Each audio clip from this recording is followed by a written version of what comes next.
Uşaqlar, bugün mən sizlərlə cümlə haqqında məlumat verəcəm. Daha doğrusu mürəkkəb cümlə haqqında və mürəkkəb cümlənin tabesiz mürəkkəb cümlə növləri haqqında sizlərə məlumat verəcəm. Tabesiz mürəkkəb cümlə haqqında danışmamızdan öncə ilk olaraq mürəkkəb cümlənin nə olduğunu aydınlaşdıraq. Biz sadə cümlə haqqında ümumiyyətlə cümləyə belə bir tərif vermişik ki, bitmiş fikir ifadə edən söz və ya söz birləşmələrinə cümlə deyilir. Bəs mürəkkəb cümlə nədir? Mürəkkəb cümlə 2 və daha artıq sadə cümlənin birləşməsindən yaranan cümlələrə mürəkkəb cümlələr deyilir. Bu cümlələr kör-körane deyil, məna və qrammatik cəhətdən bir-biri ilə əlaqələnirlər. Yəni, məna cəhətdən əlaqələnmə nə deməkdir? Biz istənilən bir cümləni belə deyək də, necə gəldi, yan-yana düzə bilmərik. Mütləq məna bağlı olmalıdır cümlələr arasında. Qrammatik cəhətdən də təbii ki, biz həmin cümlələri bağlayarkən müəyyən bağlayıcılardan, intonasiyadan və s. istifadə edirik.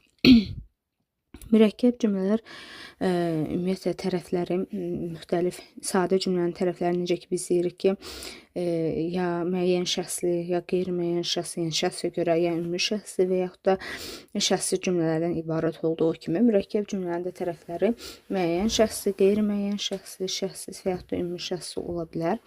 Buna görə də biz mürəkkəb cümləni təhlil edərkən mütləq orada hansı bir cümlədə mübtəda axtarmamalıyıq. Baxmalıyıq ki, xəbər yəni həmcins üzvlü cümlə ilə mürəkkəb cümləni fərqləndirmək üçün baxmalıyıq ki, xəbər eyni mübtədaya aid yoxsa bizim o xəbərimiz, misal üçün birinci cümlənin xəbərinin mübtədası var, ikinci cümlənin xəbərinin isə mübtədası yoxdur və birinci cümləyə də aid etmək olmur. Misal üçün şəxsiz cümlədən ibarət. Yəni bunlara diqqət etmək lazımdır. Mürəkkəb cümlənin tərəfləri arasında ya tabesizlik ya da tabelilik əlaqəsi olur. Bunun baxımından da mürəkkəb cümlənin 2 növü var. Birinci tabesizlik tabesiz mürəkkəb cümlələr, ikinci isə tabeli mürəkkəb cümlələr. Tabesiz mürəkkəb cümlələrin tərəfləri arasında bərabər hüquqlu olur. Yəni 2 və daha artıq bərabər hüquqlu cümlələrin birləşməsindən yaranan mürəkkəb cümlələri biz tabesiz mürəkkəb cümlələr deyirik. Tabesiz mürəkkəb cümlələr ya intonasiya ya da tabesizlik bağlayıcıları ilə bağlanır. Biz bu zaman müəyyən durğu işarələrindən də istifadə edirik. Ümumiyyətlə və bağlayıcısından başqa digər bağlayıcılarla bağlanan tabesiz mürəkkəb cümlələr arasında müəyyən, yəni vergüldən istifadə etmiş oluruq. İlə bağlayıcısı olan birləşdirmə bağlayıcısı, bu bağlayıcı vasitəsilə biz heç bir mürəkkəb cümləni bağlaya bilmirik. Qeyd edeyim ki, ilə bağlayıcısı yalnız cümlənin həmcins üzvlərini bağlaya bilər. Yəni o mürəkkəb cümlənin tərəflərini heç vaxt bağlaya bilməz. Qalan tabesizlik bağlayıcıları isə müxtəlif tabesiz mürəkkəb cümlələrin qurulmasına iştirak edir. Biz istifadə edirik, deməli, birləşdirmə bağlayıcılarından olan və bağlayıcısından bölüşdürmə bağlayıcısı olan deməli ya da gəh-də ki, qarşılaşdırma bağlayıcısı olan amma, ancaq, lakin, iştirak bağlayıcısı həm də, hətta, həmdəki, dadə, inkarlıq bağlayıcıları nədə ki, aydınlaşdırma bağlayıcıları, yəni məsələn, tabesiz mürəkkəb cümlənin tərəflərinin arasının bağlanmasını istifadə edirik. Qeyd edeyim ki, uşaqlar birləşdirmə, aydınlaşdırma və qarşılaşdırma bağlayıcıları ilə bağlanan deməli mürəkkəb cümlələr intonasiya ilə də bağlana bilər. Yəni biz o bağlayıcıları rahat çağırsaq intonasiyanın da cümlə qurulmuş olacaq. Amma bölüşdürmə, iştirak və inkar bağlayıcıları ilə bağlanan tabesiz mürəkkəb cümlələr isə intonasiyanla biz həmin bağlayıcıları əvəz edə bilmirik. Bayaq da dediyim kimi və bağlayıcısından başqa digər bağlayıcıların iştirak etdiyi tabesiz mürəkkəb cümlələrində durğu işarələrindən istifadə edirik. Tabesiz mürəkkəb cümlələrdə müxtəlif deməli məna əlaqələri yaradır. Bunlar hansılardır? Biz deməli istir bağlayıcılar olsun, istir bağlayıcısı olsun, yəni intonasiyanın bağlayıcısı fərq etməz. Hadisələrin eyni zamanda baş verdiyi tabesiz mürəkkəb cümlələr var. Bunlara biz deyirik zaman əlaqəli tabesiz mürəkkəb cümlələr. Hadisələrin eyni zamanda burada mən qısaca zaman sözünü yazacağım. Zaman Sonra ikinci var, hadisələrin ardıcıl şəkildə baş verdiyi mürəkkəb cümlələr. Ardıcıllıq əlaqəli tabesiz mürəkkəb cümlələrdir bunlar. Ardıcıllıq. Üçüncü, hadisələrin birinin səbəb, digərinin isə nəticə bildirdiyi cümlələr. Yəni ikinci nəticə birinci səbəbdən törəyən tabesiz mürəkkəb cümlələr var. Səbəb nəticə əlaqəli deməli tabesiz mürəkkəb cümlələr. Daha sonra hadisələrin bir-biri ilə ziddiyyət belirtdik. Daha doğrusu qarşılaşdırıldığı tabesiz mürəkkəb cümlələr var. Qarşılaşdırma əlaqəli tabesiz mürəkkəb cümlələr.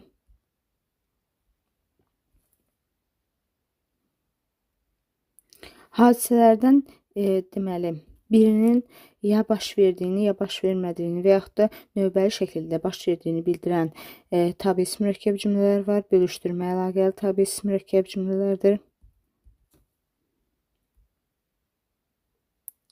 Və birinci cümlədəki fikri ikinci cümlə aydınlaşdırır, izah edir. Bu da adlanır aydınlaşdırma əlaqəli tabesiz mürəkkəb cümlələr. Bunlar tabesizlik,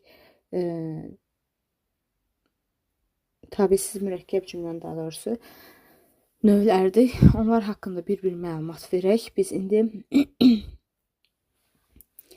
zaman əlaqəli tabesiz mürəkkəb cümlə və yaxud da deyə bilər ki, hadisələrin eyni zamanda baş verdiyi tabesiz mürəkkəb cümlələr. Adından da göründüyü kimi hadisələr eyni zamanda baş verir. Yəni zaman əlaqəli tabesiz mürəkkəb cümlələrdə bir ardıcıllıq olur. Lakin bu ardıcıllıq necədir? Yəni biz bu növbələşmənin yerini rahatlıqla dəyişə bilirik. Çünki eyni zamanda baş verir. Məsəl üçün mən deyirəm ki, yağış yağır, külək əsir. Belə bir cümlə qururam. Yağış yağır.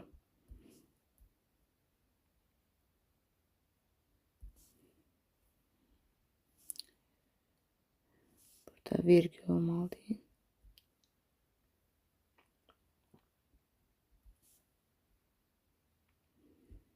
Əsir bu formada. Yəni yağışın yağması küləyin əsməsinə səbəb olmur. Biz bunu yerində dəyişib deyə bilərik. Gəlin bu cümləni uşaqlar təhlil edin. Baxın, nə edir yağır, nə yağış, nə edir əsir, nə külək. Yəni iki tərkib hissədən, iki qrammatik əsasdan ibarət olan tabesiz mürəkkəb cümlədir. Mən indi qısaca belə verdim. Təbii ki, biz burada ikinci dərəcəli üzvlər də əlavə edə bilərik. Biz bunu belə də deyə bilərik. Külək əsir, yağış yağır formasını deyə bilərik. Qeyd edeyim ki, biz zaman əlaqəli tabesiz mürəkkəb cümlə və yaxud da eyni zamanda baş verən hadisələr deyiriksə, onların zamanına mütləq baxırıq. Deməli, xəbərlər nə olacaq? Eyni zamanda olacaq. Eyni zamanda baş verən deməli hadisələr, yəni zaman əlaqəli tabesiz mürəkkəb cümlələr adətən fe'li xəbərli olur, lakin ismi xəbərli tabesiz mürəkkəb cümlələrə də rast gəlirik. Zaman əlaqəli tabesiz mürəkkəb cümlələrin tərəfləri arasında iştirak, inkar və birləşdirmə bağlayıcılarından biz istifadə edirik. O cümlədən hal-hazırda mən heç birindən istifadə etməmişəm. Bu cümlədə intonasiyadan istifadə etmişəm. Biz belə də deyə bilərik, yağış yağır və külək əsir və yaxud da həm yağış yağır, həm də külək əsir. Nə yağış yağır, nə də külək əsir. Bu formada, yəni bağlayıcılarla da əlaqələndirərək həmin cümləni başqa formalarda da verə bilərik. Zaman əlaqəli tabesiz mürəkkəb cümlələrdə bir sıra zərfliklər iştirak edir. Zaman məzmununu yaradan, bu vaxt, eyni zamanda, bu zaman, bu əsnada, bu halda kimi deməli zərfliklərdən istifadə edirik. Biz onlar olmasa biz onları rahatlıqla bərpa edə bilirik. Misal üçün elə mən bu işlətdiyim cümlədə belə deyə bilərəm. Yağış yağır, bu əsnada külək əsir və yaxud da bu zaman külək əsir. Bu formada da rahatlıqla həm cümlədə varsa rahatlıqla çıxara bilirik, həm də yoxsa rahatlıqla bərpa edə bilirik. Bu oldu zaman əlaqəli tabesiz mürəkkəb cümlə. Ardıcıl əlaqəli tabesiz mürəkkəb cümlədə hadisələr ardıcıl şəkildə baş verir. Ardıcıllıq əlaqəli tabesiz mürəkkəb cümlə zaman əlaqəli tabesiz mürəkkəb cümlədən fərqli olaraq hər zaman fe'li xəbərli olur, yəni ismi xəbərli ola bilmir. Ardıcıllıq əlaqəli tabesiz mürəkkəb cümlədə hadisələr ardıcıl şəkildə formalaşır, daha doğrusu düzülür. Burada düzü hadisələrin zamanına baxanda biz deyə bilərik ki, zaman əlaqəsindən çox oxşur. Eyni zamanda baş verməyə, yəni feillərin zamanları eyni zamanda olduğu üçün qarışdıra bilər uşaqlar. Amma yadda saxlayırıq, zaman əlaqəli tabesiz mürəkkəb cümlələrin görülən iş eyni zamanda olduğu üçün biz onların yerini rahatlıqla dəyişə bilirik. Amma ardıcıllıqda ardıcıl baş verdiyi üçün, yəni birinci gələn işi biz növbətisindən sonra artıra bilmərik, mümkün deyil. Ardıcıllıq pozula bilməz. Misal üçün deyirəm ki, qapı açıldı.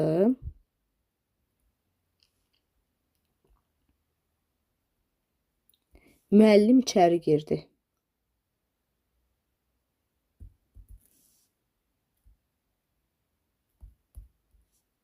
İçəri daxil oldu, belə qeyd edim. Biz bunu belə yerini dəyişib müəllim içəri daxil oldu, sonra qapı açıldı, belə deyə bilmərik. Qeyd edim ki, yəni mütləq şəkildə ardıcılı düzgün formada. Amma bayaq biz nə dedik? Yağış yağır, külək əsir. Külək əsir, yağış yağır. Yəni burada heç bir məna pozuntusu baş vermir. Həm də biz zaman əlaqəli tabesiz mürəkkəb cümlələrdə bu zaman, eyni zamanda, bu vaxt, bu əsnada, bu halda kimi zərfliklərdən istifadə edirdiksə, ardıcılı əlaqəli tabesiz mürəkkəb cümlələrdə biz əvvəl və sonra, əvvəl bir də sonra zaman zərflərindən istifadə edirik. Misal üçün deyirəm ki, əvvəl qapı açıldı, sonra müəllim içəri daxil oldu. Heç əvvəli artırmasam da qapı açıldı, sonra müəllim içəri daxil oldu. Varsa yenə də rahatlıqla onu çıxara bilirik, yoxsa rahatlıqla onu cümləyə daxil eləyə bilirik və bərpa eləyə bilirik. Yəni deməli, ardıcıllıq əlaqəli tabesiz mürəkkəb cümlələrin feillərindəki zamanlar eyni zamanda olsa da, hadisələr mütləq şəkildə ardıcıl baş verdiyi üçün biz onu rahatlıqla zaman əlaqəli tabesiz mürəkkəb cümlədən fərqləndirə bilirik. Bu da oldu ardıcıllıq əlaqəli tabesiz mürəkkəb cümlə və bir də həmin ardıcıllıq əlaqəsinə qarışdırdığımız növbəti bir cümlə haqqında məlumat verəcəm. Hadisələrdən birinin səbəb, digərinin nəticə bildirdiyi tabesiz mürəkkəb cümlələr. Buna biz səbəb-nəticə əlaqəli tabesiz mürəkkəb cümlələr deyirik. Qeyd edeyim ki, burada da ardıcıl əlaqəli tabesiz mürəkkəb cümlə kimi hadisələr ardıcıl şəkildə baş verir. Bəzən uşaqlar qarışdırırlar ki, bəs biz necə müəyyən edək ki, bu səbəb nəticədir, bu isə ardıcıllıqdır. Yadda saxlayırıq ki, ardıcıllıq əlaqəli tabesiz mürəkkəb cümlələrdə bir şüurluluq var. Yəni qapı, bayaq qeyd etdiyim cümlədə qapı məqsədli şəkildə açılmışdı. Müəllim içəri girməli idi deyə qapı açılmalı idi. Şüurludur. Amma səbəb nəticə əlaqəli tabesiz mürəkkəb cümlələrdə isə deməli bir körtəbiylik var. Yəni bu körtəbiylik necədir? Bayaq da qeyd etdiyim kimi, ardıcıllıq əlaqəsində şuurlu idi da. Müəllim qapını açdı, içəri girdi. Əslində o içəri girməyə də bilərdi. Bayaq qeyd etdiyim kimi, yəni mütləq deyil ki, o içəri girsin. Amma səbəb-nəticə əlaqəsində səbəbdən törəyən nəticə mütləq şəkildə baş verir və körtəbii şəkildə. Yəni biz onu düşünərək həmin belə deyək də o səbəbdən o nəticəni düşünmürük, amma baş verir. Belə deyək də körtəbiilik olur. Məsəl üçün mən desəm ki, qapı açıldı, bayaq indi qapı açıldı, müəllim içəri girdi idi. İndi isə deyirəm qapı açıldı. Hamı diksindi.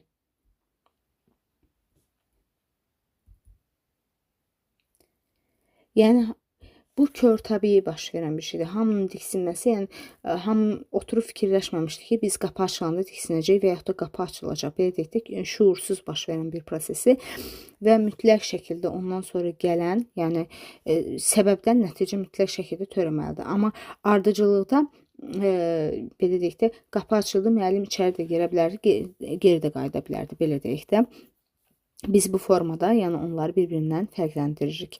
Bu da oldu, deməli, səbəb-nəticə əlaqəli tabesiz mürəkkəb cümlələr. Aydınlaşdırma əlaqəli tabesiz mürəkkəb cümlələr və yaxud da biz bunu başqa cür də belə ifadə edirik. İkinci cümlədəki hadisənin birinci cümlədəki cümləni aydınlaşdırdığı tabesiz mürəkkəb cümlələrdə deyirik. Aydınlaşdırma məna əlaqəsini tərkib hissələrinin birində ifadə olunan fikir digər tərkib hissəsində aydınlaşdırılır, izah olunur. Bu məna əlaqəsi daha çox intonasiya və aydınlaşdırma bağlayıcıları, yəni söhbət tabesizlik bağlayıcılarından gedir. Biz ümumiyyətlə tabelik bağlayıcılarını tabesiz mürəkkəb cümləsində işlədə bilmərik. Tabeli mürəkkəb cümlədə tabesizlik bağlayıcıları işlənə bilər. Amma yadda saxlayırıq ki, bunu belə mən adətən uşaqlara belə deyirəm ki, tabelilik bağlayıcılar yalnız tabeli mürəkkəb cümlənin tərkibində işlənir və onları biz harda gördüksə rahatlıqla biz həmin cümləni düzüyə, kör-körənə şəkildə etməməliyik, amma yenə də biz onu tabeli mürəkkəb cümlə kimi götürə bilərik. Məsəl üçün ki-ni harda görürük, tabeli mürəkkəb cümlə kimi götürməməliyik. Biz bəlkə baxırıq, orada ədat kimi işlənib. Diqqətlə baxırıq ki, aydınlaşdırma, yəni tabelilik bağlayıcısıdır, yoxsa ədat kimi işlənib. Onlara da diqqət etmək lazımdır təbii ki. Aydınlaşdırma əlaqəsi qeyd etdiyimiz kimi daha çox intonasiya bəzən də aydınlaşdırma bağlayıcıları ilə bağlana bilir. Aydınlaşdırma əlaqəyə tabelsiz mürəkkəb cümlələrdə birinci cümlə ümumilik, digər cümlə isə onu aydınlaşdırır. Adətən bu tipli cümlələrdən sonra qoşa nöqtə içərisindən istifadə olunur. Əgər aydınlaşdıran tərəf sadalanan, yəni həmcins üzvlü, belə deyək də, həmcins cümlələrlə, daha doğrusu bərabər hüquqlu bir neçə cümlələ ifadə olunacaqsa, burada nöqtəli vergüldən də istifadə oluna bilər. Misal üçün belə deyirəm ki, hamı gəlmişdi.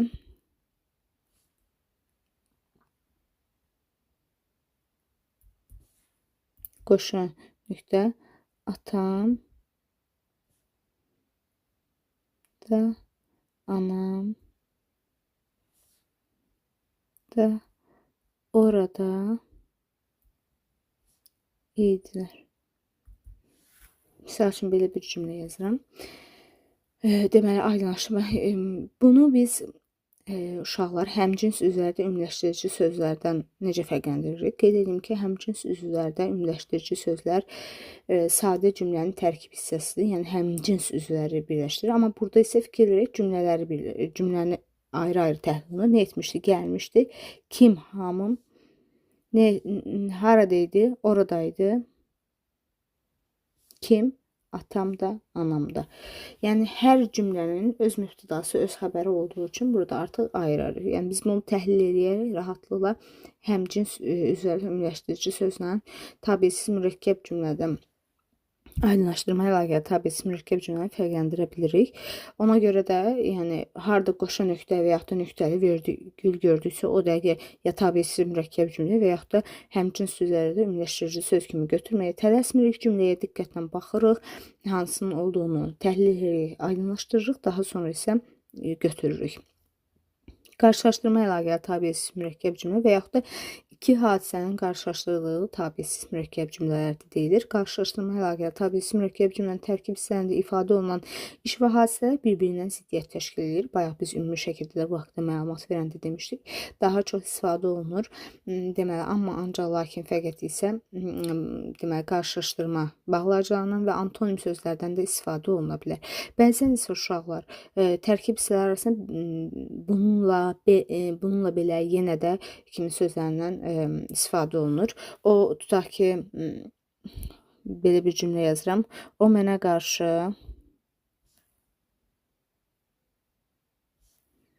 hörmətsizlik etdi.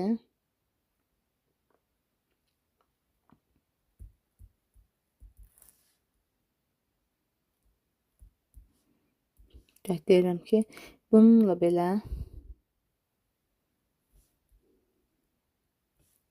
mən onu bağışladım.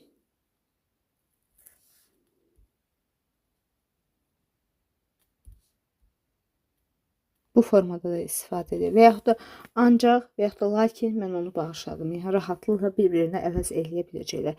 Qarşılaşdırma əlaqəyə tabelsiz mürəkkəb cümlələr yalnız iki cümlənin birləşməsindən əmələ gələ bilir.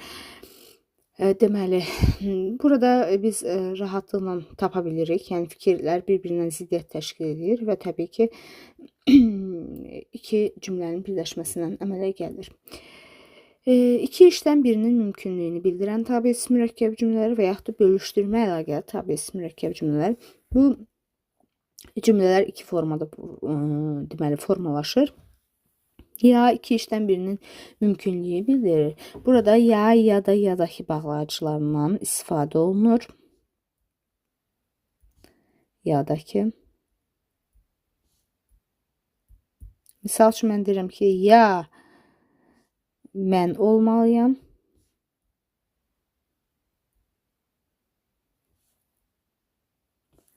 Ya o olmalıdır. Bu formada, yəni iki işdən birinin mümkünlüyünü ifadə edir. Bir də var, hadisələr növbəli şəkildə bir-birini əvəz edir. Bu zaman biz istifadə edirik gah gah da, gah da ki bağlayıcılarından istifadə edirik.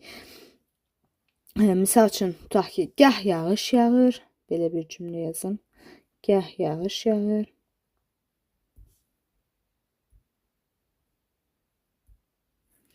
Gah dolu düşür.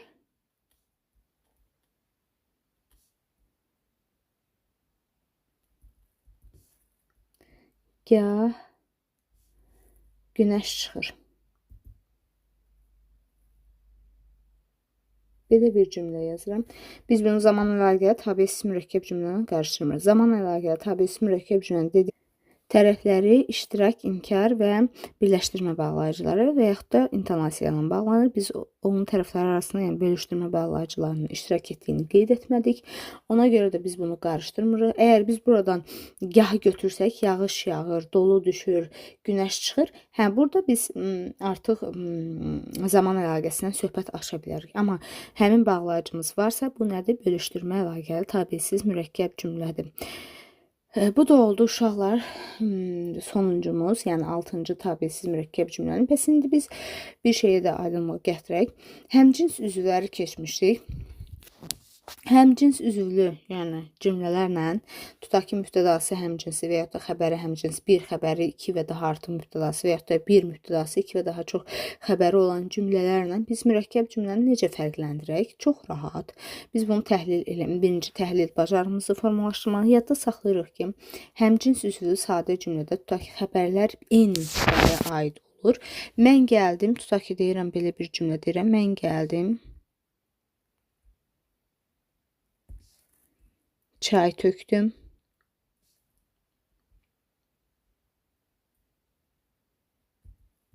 Dalınca da yazıram. Oturdum. Ne ettim? Geldim. Ne ettim? Çay töktüm. Daha doğrusu. Neyi? Çayı. Ne ettim? Oturdum. Kim? Mən. Fikir verin, burada bütün xəbərlərə hamısını izahlayır mən mübtədası. Demək, həmcins xəbərli sadə cümlə. Amma deyirəm ki, mən gəldim.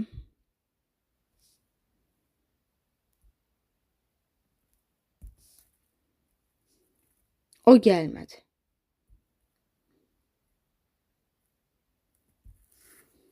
Ne etdi?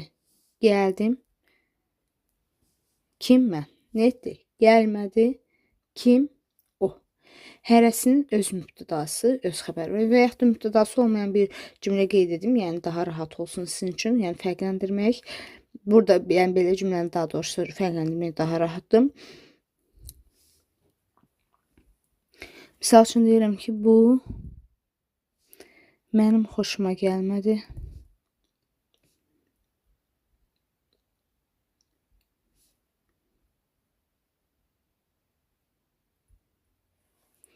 Amma səsimi çıxarmadım. Ne etdim? Mənim xoşuma gəlmədi. Nə? Bu. Ne etdim? Səsimi çıxarmadım. Kim? Mən. Amma mən. Burada bizim beynimizdə mənimiz var. Mübtədanı, yəni bu nə etdim səsimi çıxarmadım, kim bu deyə bilmərik, görürsünüz. Yəni mübtədası cümlənin içərisində olmasa biz onu bərpa edə bilirik. Yəni hətta şəxsi cümlə olmuş olsaydı belə biz onu bərpa edə bilməsəydik, görəcəkdik ki, bunun mübtədasına aid deyilsə, deməli ayrıca mürəkkəb cümlədir. Biz bu formada həmcins üzvü sadə cümlələrlə mürəkkəb cümləni fərqləndirə bilirik. Bu oldu uşaqlar tabesiz mürəkkəb cümlə. Növbəti dərsimizdə tabeli mürəkkəb cümlə haqqında sizə məlumat verəcəm. Sağ olun.